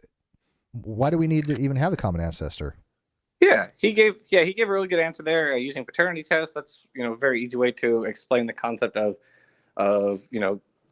evidence for or evidence for evolution from genetics by showing these things that we all accept. Like we all accept that you can show paternity between, siblings or relatedness between two siblings, or you can do like paternity tests for, is this guy the father, or whatever. Or are you part of some ethnic group or what have you? Like we all accept that. Like literally no one argues with that. Just apply the same logic outward. Just keep going with it. Right. And even at the very smallest level, like the genes you pass down from the parents, like if it's God creating us, why are we all so genetically close to what we are born? Like, why are we all so genetically close to our family members?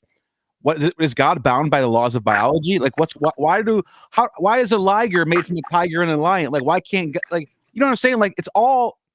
Am I making sense right now or no? Yeah, because that's artificial selection, but God could have done the same thing. And then if you just keep going for a million years, you're going to see all these different biological changes happening.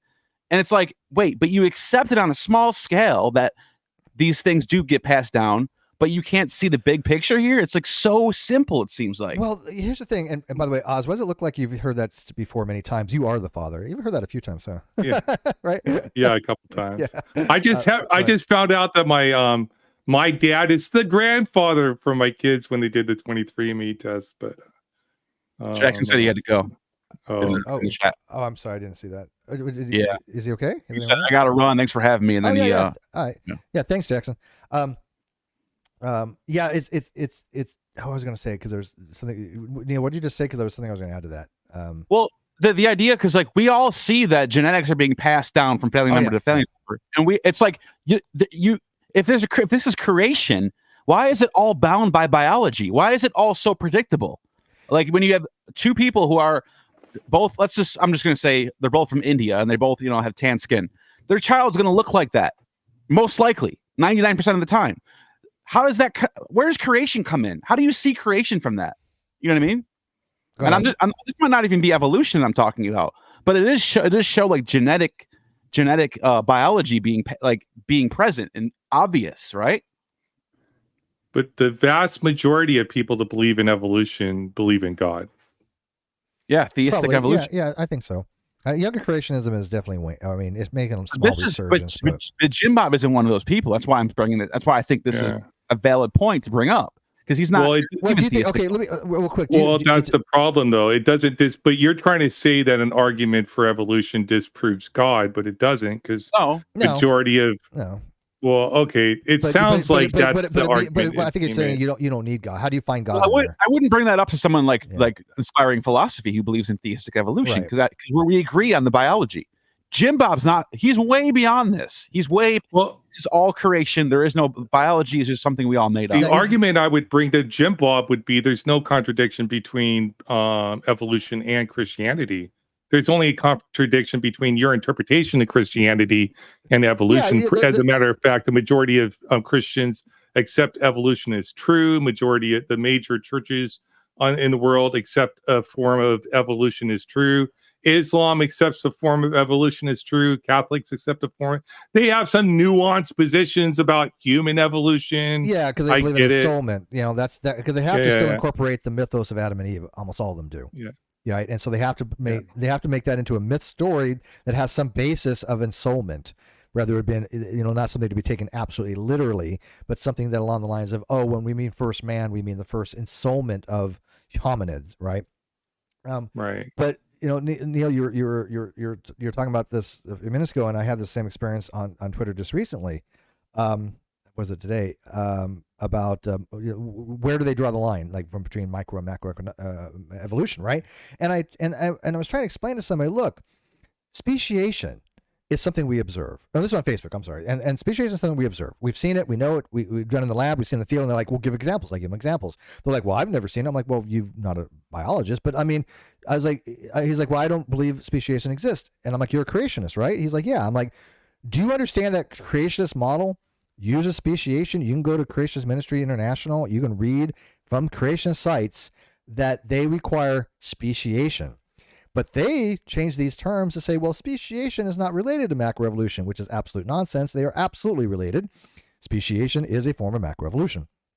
And this is how I won my debate with Wayne Fillmore. He realized that people were lying to him in the Earth Creationist movement. He's like, yeah, you're right, Steve. We do see speciation. This is macroevolution. And then he left Young Earth Creationism. But this person didn't even understand their own beliefs. They didn't even understand that creationism requires speciation. As a matter of fact, it's called rapid speciation that they require. They use that. I like hyper accelerated, but that's only if they believe in Adam and Eve as actual living people. Yeah, there's a lot of Christians. I'm talking the younger creationists. When I say young Earth, I mean young Earth. Yeah. Well, most Christians are not young Earth creationists either. The majority of Christians don't believe the Earth is 6,000 years old. True. They believe it's 4 billion years old. Plus or minus 200 million, give or take. There you go. And the universe is 13.8 or whatever it is right now, or 14. I don't know. It doesn't matter. Yeah. But I had a conversation. That evolution guy, not evolution guy on Twitter. I've seen you comment on. Oh yeah, he's a Poe. I don't know if he's a Poe or not, but he's just silly. He wastes a lot of time on Twitter. I had a Christian comment on that, and I asked him questions and I said, well, what if we found out this speciation, because he didn't accept speciation. What if we found out tomorrow if speciation was true, that was confirmed, and you knew it was true? Would that disprove God? He said, well, no. I'm like, okay. So speciation can be true, and it doesn't falsify your belief in God, because God is a metaphysical claim. It's a different claim. And I tried to point into passages in the Bible said there's outs with biblical outs in the Bible that says a day is unto man, it's a 1,000 years is unto God. They can make it work. Yeah, and the Quran is even better. They do 30,000 years and 50,000 years and shit like that. Like, well, how do they explain that still this, doesn't work, but they'll accept that there are wolves out there, Canis lupus. They'll also accept that there are dogs, which are Canis lupus familiaris. This is why I wish Jackson was here. That is a different species. That is a speciation from Canaan. Now they'll argue, well, a lot of that was artificial selection, or it doesn't matter. It's still speciation. They are a different species. If you accept that, then why would you? How far back does it go? I mean, that goes into Aaron Ross' phylogeny challenge. Where suddenly does the speciation stop? Where you get these original kinds from? Yeah, you know what his response was for? It's like, I never really thought of it about that way. You're like the nicest atheist I've ever talked to. Like, thank you very much. Oh, I'm an asshole, I guess. Yeah, I guess it doesn't like. Well, this wasn't that evolution guy. It was somebody else that was. Okay, yeah. Well, he was supposed to come on. No, I'm sorry. Wait, no. Is he? No, Triggerman was supposed to come on. That guy's a troll. Hey, Robin Webster. Yeah, but it's funny because I had a guy today, and I thought he was an atheist, and I apologized. I was like, "Oh, he's not an atheist. He's an agnostic." He's like, "Damn!" I'm like, "Damn it, he's one of mine." But he blocked me last night. He blocked this other guy, and I asked the other guy, "I'm like, what the hell blocked you for?" He's like, "I don't know." He's like, "I was just asking him similar, simple questions," and then he unblocked me today. And this guy was trying to argue with me that the law of identity doesn't hold. And people have told me, well, there's nobody who will argue that. I'm like, I know now 2 people that have argued that. And his reasoning was absolutely idiotic. And he didn't understand it. He didn't understand the logic. And he was trying to say, well, isn't there other logics out there? Yes, but we're not talking about them. And so I got to the point where, because he's calling me an idiot and all this stuff. I'm like, look, I'm just going to mock you. I'm not even going to try to explain this to you because you're too stupid to understand what the hell you're talking about when I say all of x, for all of x, x equals x, and you tell me, something along the lines of, well, x is a variable. Yeah, no shit. How does that matter? We can't step in the same river twice. Okay. That means the river has changed, but it's still the same at any instant of what it is. This is the law of identity. Something is itself. He just was lost on these concepts about identity and indistinguishability of indiscernibility of identicals, and so I'm like, dude, and it's funny. I was just like, I'm just going to mock you at this point. I agree with him that identity is constantly changing, but there's some, like with memory, there's some not the right word. Like our neurons don't. Yeah, no. Self-identity changes. We, granted, we may not be considered the same person even a decade ago, right? I mean, even when we sleep, do we stop being us? But when he was bringing up like Hereticus. He was bringing up this. There was like 2 people that were arguing at the river about stepping in the river, and Hereticus was one of them about if I step in the river. What was the famous Heraclitus passage? Heraclitus, yes, thank you. Yeah, Heraclitus. I hate pronouncing these guys' freaking names, man. That's going back to like the 6th century BC. Man. Yeah, I know I know the passage, and I know I remember it was Heraclitus. How do you pronounce the name again? Heraclitus. Heraclitus. Thank you. Heraclitus argued. I know the concepts. I just can't pronounce half this fucking shit. But he argued that once you go through a river and you come back around, you go through it again. It's not the same river because time has changed. Yeah. Which, there's something to be argued for this. It goes in the ship of Theseus type argument. The atomists went even farther. The atomists said it's even worse than that. The atoms are changing too. Yeah. Like Heraclitus wasn't even an atomist yet. That was a little bit later. Yeah. Demetrius. I don't think any 2 atoms of gold have the same identity. I would say like every atom of gold, like we're just when we're saying arbitrary categories, I would say like everything is unique, but we have to categorize them due to the limitations. How does that relate to law of identity, though? How does that have any relationship to identity? It's still its own thing, so it doesn't. Law of identity is still true. You know what's so funny? I agree.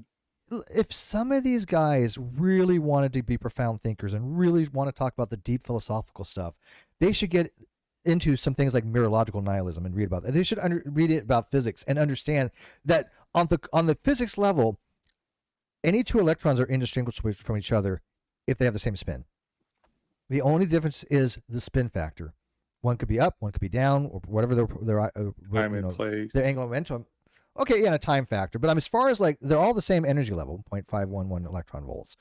And there has been arguments that there is only one electron that exists, called one electron universe. And that everything else is just an instantiation of that one electron, because there is no way to distinguish if all properties of the family, say if the wave function is the they are the same particle. And that's because that's the indiscernibility of the indiscernibility of identicals. If all properties of an object are the same, they are the same property. But that's what I like about philosophy, right? I love thinking about that kind of stuff, but it has nothing to do with crossing the river twice, having to do with the law of identity, because in classical logic, x always must equals x for any instantiation of x. And I kept asking him, how do you give me an example of x where x no longer equals x? Well, if X changes, well, yeah, X is a variable, but for any variable that has changed to a specific number, that number is going to equal itself. He wasn't having any of this. No, I get what you're saying. Yeah, but this is what I'm finding for these guys with evolution. They're on the same, just brain dead level. His phone died. That's what happened, by the way, for Jackson. So, oh, okay. Yeah, I don't think, but he's not coming back. He's got stuff to do, I guess. All right, let's go. Let's continue a little bit more on. I know we lost our biology guy, but whatever. It's all good. Well, if we said populations exist, obviously what we're referring to ancestors as previous similar animals, right, with the same reproductive pathways and the ability to reproduce and so forth back in time. That's a different question. Whether there are ancestors, we probably define that as different. The difference is that if you, from your view, you go back far enough, there's completely dissimilar ancestors. Like, you get people saying, I mean, do you guys both take the approach that that a strawberry and a banana is technically your ancestor? No, nobody take. Who what? believes? How does that? What? Okay, I didn't even see that part. Oh my god, I got to hear their answer to this. But I want you to address this because this is exact. You had told me before we went live on air something to the effect that there was parts where their audience should have gone, "What the fuck are you talking about?" Yeah. I missed this question though. I didn't hear this before either. This is fucking stupid. Ancestor. I can. Fuck? Okay, he's got it wrong. So we're related to strawberries and bananas. That's not what he said, though. I know he's an idiot because Kent Hovind does this stupid thing about strawberries and bananas, but he can't even remember Kent Hovind's script correctly. Does he even know that bananas have been engineered by humans? Right, they're from plantains. Our modern banana does not grow naturally. It's been genetically modified from plantains. This is so fucking I'll bet dumb. you Grayson will answer the question correctly, and then I know Jim Bob's going to do a review of this. So Jim Bob, what the fuck are you talking about, dude? This is fucking. Oh my god! You know what? I'm so grateful Jackson left. Jackson would have had an aneurysm at that point. I think. Yeah, this is crazy. So okay, let's listen to his answer. He never addressed the question either. Well, he never does. But I want to hear if Grayson actually answers. He would agree with that. No. Are you genetically related? Yes. See, genetically related, but that doesn't mean it's an ancestral. Thank you. Oh my god. But here's the thing: they took the way they answered that question like it was a serious question. I'm shocked that they had the level of like calmness to do that. I would have been like, "What the fuck are you talking?" I'm acting right now. My mind. I would have been like, "Are you fucking? Is that a serious question? Are you being satirical right now?" Look at his face. How serious Jim Bob looks right now. I think he is serious. I think he really thinks he knows what he's talking about. He really thought that. Yeah. I think he really thinks that we think that. Like his model in his head to steel mid evolution is that we all come from like vegetables or something. Right. I'm gonna be right back in a second. Just continue on. I've invited Taking Back Eden to join if you want. Okay. The link is in the live chat. Let me play this a little bit more, and then I'll be right back. Play. You guys can talk about it. That'll be like asking me if I agree that you are my ancestor. Right. Okay. So I'm trying to figure out how you're meeting the similarities in genetics to assume ancestry.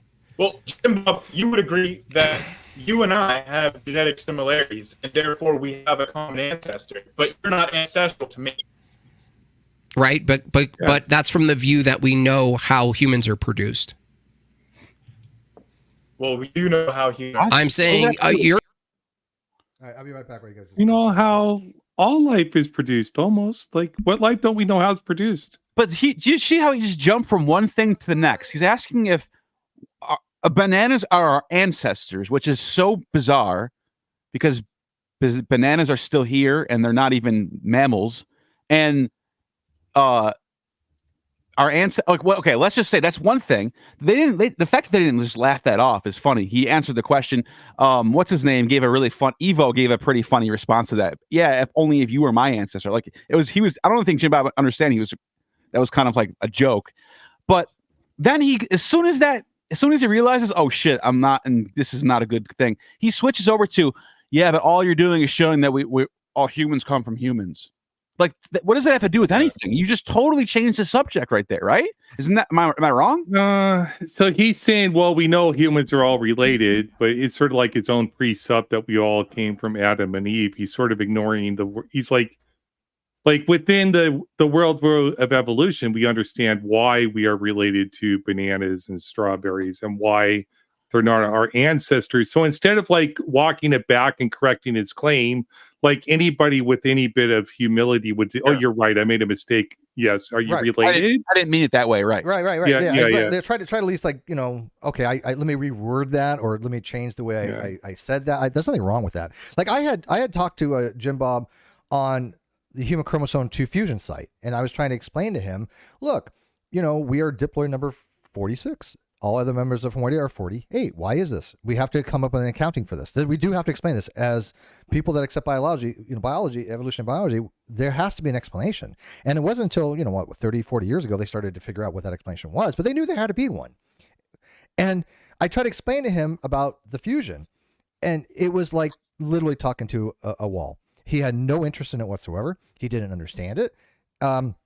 Even though I think human chromosome number 2 fusion is one of the most definitive fingerprints of common ancestry, and the fact that we have a chromosome that matches so identical to pan-troglodyte chromosomes that we've not just mapped it, but we've actually found the cryptic centimere, that we've actually found a DDX11L2 gene there that is non-functional.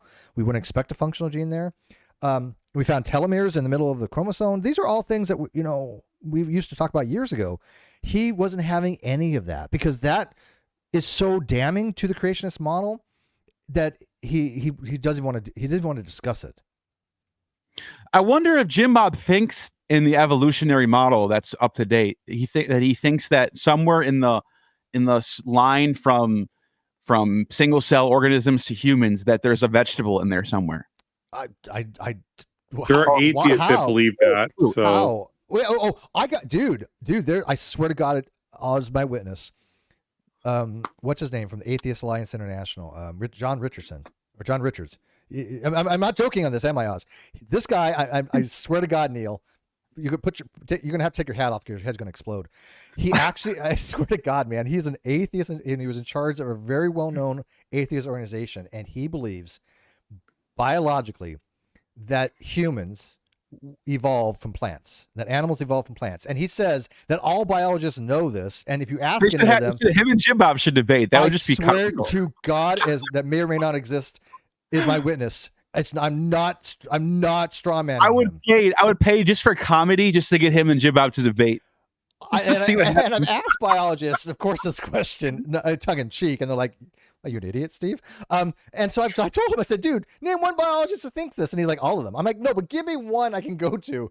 But I'm not even joking, dude. It is fucking. I've never heard that in my life. I'm not an expert, but I've never heard that in my life. Oz, you've seen this on Twitter. I'm not exaggerating. Yeah, I've seen it several times. Yeah, and that's the thing.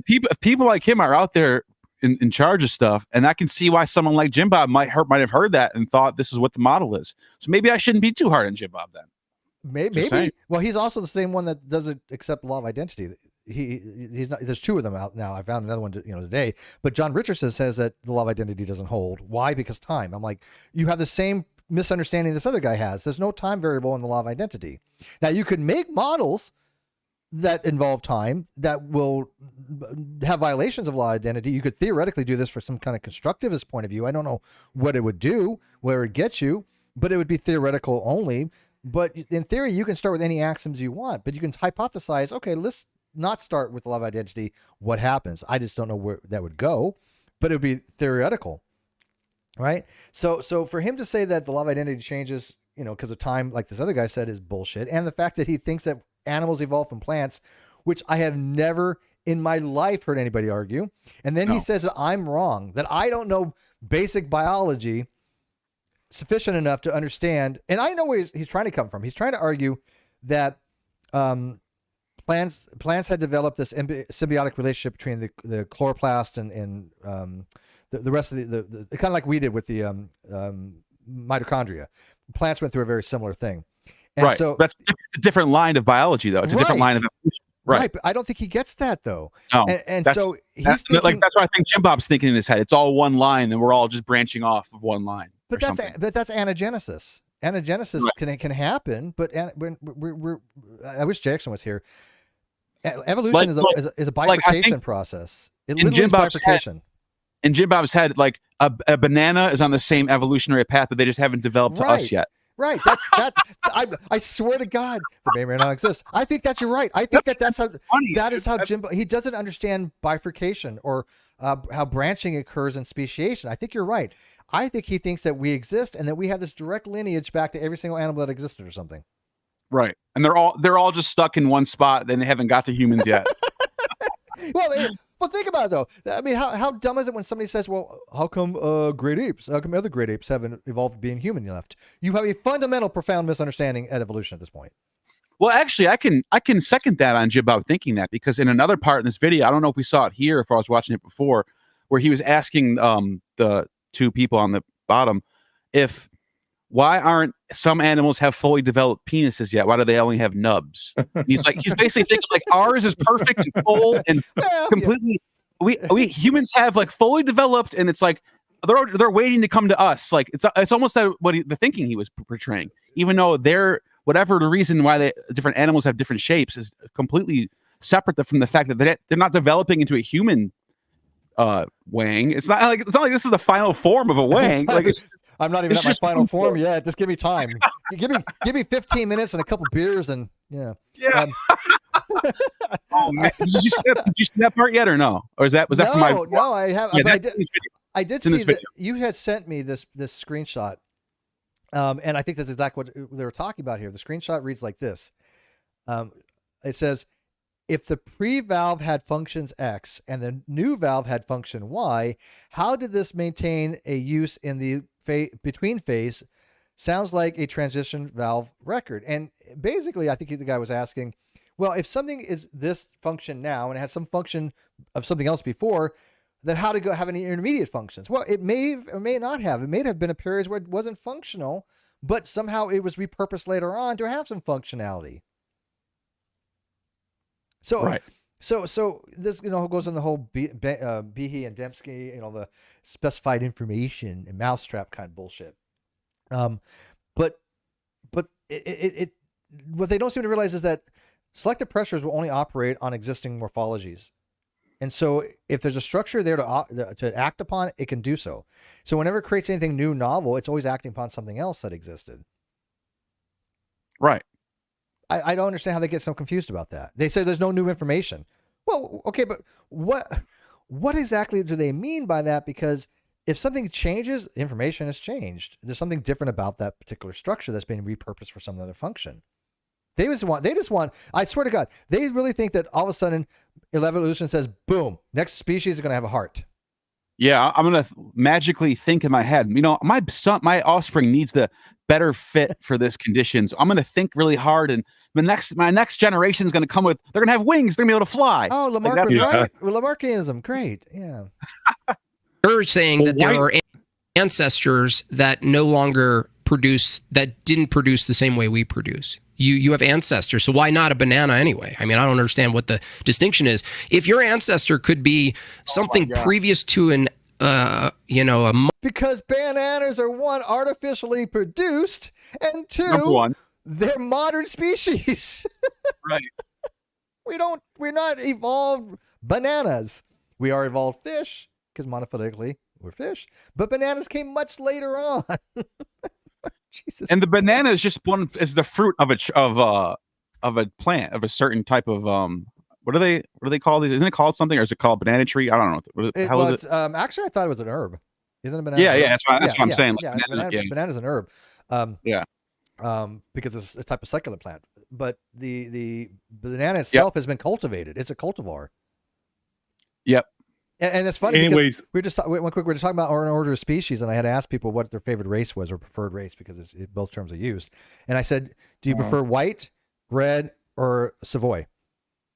Because there's all these people on Twitter were like, "Oh, well, on Origin of Species is racist. Talk about favored and preferred races."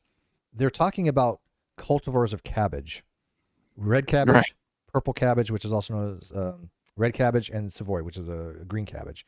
And so I made a clip about that the other day when Hogtie was talking to Claim Your Inheritance about it. and he wasn't understanding what Hagtai was asking. But what's your preferred race when, according to On Origin of Species? Because this guy really thought it was dealing with, human race, which it wasn't. That On Origin of Species isn't talking about that. But when people try to use their modern understanding of terminology to something that was written 150 years ago, there's going to be problems. This is why you have to do an internal critique. You cannot externally use what you think the author meant, because that's not relating to the listener or the reader what the intent of the author really was at the time. So when somebody says, preferred races, they're talking about the struggle for life and reproduction of these cultivars. I looked it up in this website. I'm looking at Australian Banana Growers Council.org.au says bananas are only been around for 10,000 years. Yeah, and they came from what? Cool. Plantains, right? Right. Plantains. So it's like, why does he keep going to bananas? Why don't you at least? And even then, the modern banana that we have now is probably not even that old. A couple hundred, maybe. I mean, right? Exactly. A couple hundred. That's it. Yeah. When they started to select for ones that are better tasted and stuff. Right. Same thing with apples. I got to go. And that proves natural selection too.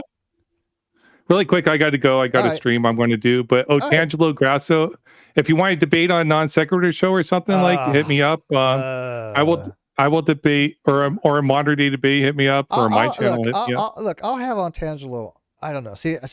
Do you remember what happened last time? I'll debate his equivocation fallacies. Do you remember what happened last time? I was going to have on Tangelo on, and do you remember the whole fluffo with Matt Dillahunty and all that crap? It's like, holy shit, they lost their fucking mind. Now that it doesn't matter now, I still can have anybody I want on, but it's Tangelo's so frustrating to talk to sometimes. I don't lose my mind though. Yeah. Well, I debate. Look who I debate. Like, have you seen who I debate? Oh my god. Yeah, no, I've seen some of your stuff, of course. I debate Witsit. Yeah. Yeah. I don't think I've ever talked to Witsit. Has the wizard hat? No, this is my. I triggered a whole bunch of people. Nice. I am a Nephilim and a demon and Illuminati and Mason. This is my Mason symbol. Yeah, nice. Masons were all religious too, but whatever. And I'm a NASA shill, and I just accept all those things. If somebody says, "Well, Steve," I wear it. I'm Jewish too. I'm Jewish. Yeah, gotta have that one. But when they say, "Oh, you're just being," listen, when they say, "Oh, you're just being influenced by demonic forces," like, okay, hail Satan. What do you want? Let's go on. Right, I don't care. I got a tetanus shot yesterday too. So you're definitely under the spell now. You got that's wizardry. I'm being told that on Twitter right now. That's Satan sorcery according to the Bible. Satan owns you now. Yeah. So if you're vaccinated, you're not a true Christian. For all those Christians watching, Mark of the Beast. I'll talk to you guys later. I gotta get ready. We're gonna wrap this up soon too. Because climate change is real, dude. Like, there's serious shit coming out. Papers that our expectations with like 1 degree or 2 degrees Celsius increase per level doubling of CO2. It's almost 2. Apparently, it's way off. What? Well, apparently it's almost 5 degrees. That's crazy. Oh, I've heard it's 1.8. I think it's the last thing I heard. Yeah. So the new paper's coming out. Sabine did a video about it 4 weeks ago, talking about the papers. Yeah. They're using these papers to predict weather, and the models that are predicting weathers 2-3 weeks out predict 5 degrees doubling for 5 degrees every doubling. I like to see that. Yeah. That's crazy. Yeah. I'm gonna go talk about that. I pulled out this banana. That's the old bananas. This is the new bananas. Thank you, Oz. Yep. Hi. And I just wanted to point out before we go that by bringing up banana, he doesn't realize that he just walked into a really bad example of selective. What do you call it? Selecting. It's artificial selection, but it's the same principle as natural selection. The only difference between artificial and natural is that it wasn't caused by natural means. We made it selected, but this is speciation. But it shows you. But think about it. If you think about it, even though we are the ones making the selections, it shows you that outside forces is what predicts these changes. Any outside force, whether it's a human or the sun. Neil, it's still I'm going to do it. It's still a banana. Still a banana. It's still a banana. Oh well, evolution's been falsified. You can almost see how it's. You can almost see how, like, if you kept changing this into something different and different over the course of 100,000 years, you would get something different. It would look so different that you would classify it as something else. Right. I mean, what would happen if it's that's only 200 years of changing. What happens more elongated. It got thinner. It got different color, and it got different textures, and it got so genetically dissimilar to this banana here, then it would be a different species. This is what, or at least a different cultivar, depending on But it still is going to be something that has changed. It's no longer reproductively able to reproduce with this ancestry. So yes, people have been pointing out from creation and say, oh well, there's many different types of speciation. Okay, great, yeah, but almost all of them. There are some exceptions, I think, when it relates to like mating and food needs, nutritional needs. But for the most part, if a species is no longer able to reproductively isolate with another derivative species or ancestral species, we call that speciation. Right. And that's what will happen here. You think that banana on the right could I mean, obviously it's not going to work that way. But do you think that if it was so dissimilar as a different species, it could mate with the other one? No. No, you could artificially do it, but they're not probably going to naturally mate with each other after a certain amount of time. Some can, depending on how long ago of the divergence.